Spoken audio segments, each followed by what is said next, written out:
శ్వేత గారు నమస్తే మేడం. నమస్తే. మేడం ఇప్పుడు రెగ్యులర్‌గా చూసుకుంటే ఇప్పుడు ఎక్కువ అందరికీ ఉన్న సమస్య ఏంటంటే కీళ్ళ వాతం, హ్మ్. కీళ్ళ నొప్పులు, ఏదైతే మోకాళ్ళ లోపల హ్మ్. గుజ్జు అరిగిపోవడం అనే సమస్యలు చాలా ఎక్కువగా వింటున్నాం మనం. అవును. దానికి ఆయుర్వేదంలో ఉన్న బెస్ట్ ట్రీట్మెంట్స్ ఏంటి మేడం? ఆ! కీళ్ళవాతం అనేది వేరే కండిషన్ అండి. హ్మ్. మోకాళ్ళ గుజ్జు అరిగిపోయేదనేది వేరే వేరే కండిషన్. కండిషనా? కీళ్ళవాతం అనేది రుమటైడ్ ఆర్థరైటిస్‌గా తీసుకుంటాము. హ్మ్. ఆయుర్వేదాలో ఆమవాతం అని అంటాము. హ్మ్. ఇది వాత, కఫ ప్రకోపం వల్ల వస్తుందని ఆయుర్వేదంలో చెప్పడం జరుగుతుంది. ఈ కీళ్ళవాతంలో మెయిన్ సింప్టమ్స్ ఏముంటాయంటే స్మాల్ జాయింట్స్ కానీ, లార్జ్ జాయింట్స్ కానీ వాపులున్నాయని చెప్తుంటారు patient. Fever, early morning stiffness అనేది మేజర్ సింప్టమ్‌గా తీసుకోవచ్చు. ఓకే. దీనివల్ల patient day to day life activity అనేది ఇబ్బందిగా ఉండడం జరుగుతుంది. ఇది ఎలా రూల్ ఔట్ చేసుకోవాలి అనంటే కొన్ని బ్లడ్ టెస్ట్‌లు ఉంటాయండి. Rheumatoid arthritis blood test rule out చేసుకోవడానికి ASO factor, CRP, ASO titre, RA factor, ANA profile ఇలాంటివన్నీ చేస్తూ ఉంటాం. యాహ్! ఈ పారామీటర్స్‌లో ఏమైనా పాజిటివ్ ఉన్నాయి అంటే అవి రుమటైడ్ ఆర్థరైటిస్ కింద డిక్లేర్ చేసి దానికి తగ్గ ఆయుర్వేదిక్ ట్రీట్మెంట్స్ ఇస్తూ ఉంటాం. ఆయుర్వేదిక్ పంచకర్మ ట్రీట్మెంట్స్ కీళ్ళవాతంకి చాలా బెటర్ రిజల్ట్స్ అయితే కనపడుతూ ఉంటాయండి. ఇప్పుడు మెయిన్‌గా జనాల్లో ఎక్కువ చూస్తున్న హ్మ్. సమస్య ఏంటంటే మేడం, మోకాళ్ళలో గుజ్జు హ్మ్. అరిగిపోవడం అనేది ఇప్పుడు చాలా ఎక్కువ హ్మ్. మంది అంటే రకరకాల ట్రీట్మెంట్స్ బయట కూడా హ్మ్. లక్షల్లో వాటికి చార్జ్ చేస్తున్నారు. ఆయుర్వేదంలో దానికున్న ట్రీట్మెంట్ ఏంటి? దాని ఆ! చార్జెస్ ఎలా ఉంటాయి మేడం కొంచెం? మోకాళ్ళలో గుజ్జు అరిగిపోయేదాన్ని ఆస్టియో ఆర్థరైటిస్ అని హ్మ్. అంటామండి.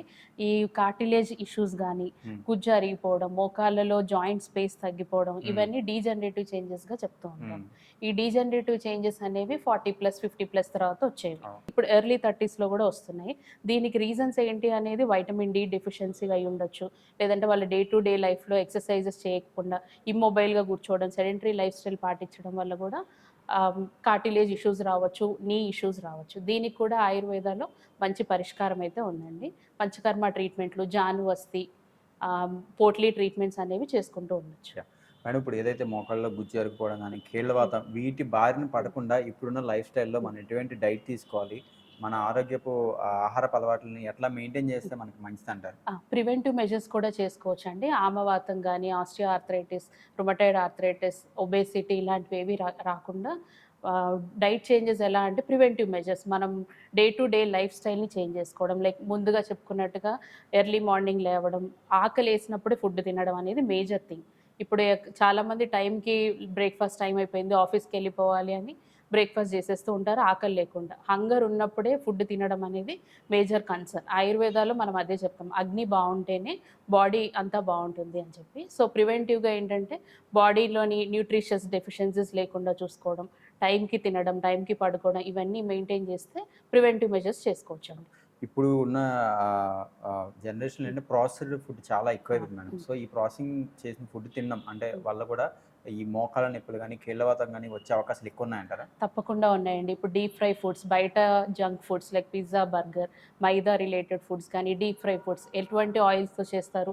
రీహీటెడ్ ఆయిల్స్‌తో చేస్తా ఉంటారు. సో, దానివల్ల బాడీలో ఆమం పెరిగిపోతుంది. సో, కీళ్ళ వాతానికి దారితీస్తుంది. అవును. సో, ఇలాంటి ప్రాసెస్డ్ ఫుడ్స్ కానీ, జంక్ ఫుడ్స్ ఎస్పెషల్‌గా ఏరేటెడ్ డ్రింక్స్, సాఫ్ట్ డ్రింక్స్ తాగుతా ఉంటారు.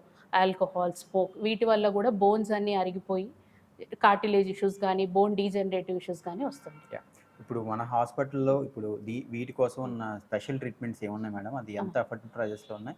ఎన్ని డేస్ తీసుకోవాల్సి ఉంటుంది? ఒకవేళ ట్రీట్మెంట్ తీసుకోవాల్సి ఉంటే హ్మ్. ఇప్పుడు కీళ్ళ వాతానికి గాని, లేదంటే మోకాళ్ళలో గుజ్జు అరుగుదలకు గాని ఒకవేళ ఇన్ కేస్ ట్రీట్మెంట్ హ్మ్. తీసుకోవాలనుకుంటే ఎన్ని డేస్ పడుతుంది? అది పర్సన్ కండిషన్‌ని కండిషన్. బట్టి డిసైడ్ అవుతుందండి. ఎన్ని రోజులు తీసుకోవాలనేది. మినిమమ్ 12-14 డేస్ ఉంటుంది. మాక్సిమం 21 డేస్ ఉంటుందండి. ఆయుర్వేద పంచకర్మ ట్రీట్మెంట్స్ ముందు చెప్పుకున్నట్టు రుమటైడ్ ఆర్థరైటిస్‌లో ఎలాంటి పారామీటర్స్ పాజిటివ్ ఉన్నాయి, వాళ్ళ బ్లడ్ టెస్ట్ రిజల్ట్స్‌ని బట్టి ఆయుర్వేదిక్ పంచకర్మ ట్రీట్మెంట్ డిసైడ్ అవుతుంది. యాహ్! దీంట్లోని ఖచ్చితంగా పాజిటివ్ ఉన్న రుమటైడ్ ఆర్థరైటిస్ కూడా నెగెటివ్ చేసిన పేషెంట్స్ కూడా మన దగ్గర సక్సెస్ రేట్ బావుందండి. ఆల్రెడీ ఆ! మీరు ఆల్రెడీ ట్రీట్ ఆల్రెడీ చేసుంటారు ట్రీట్ కాబట్టి చేసిన ఆల్రెడీ పేషెంట్స్ సక్సెస్ రేట్ ఉన్నారు. కూడా బిఫోర్ అండ్ ఆఫ్టర్ రిజల్ట్స్ కూడా చూపిస్తాం మనం.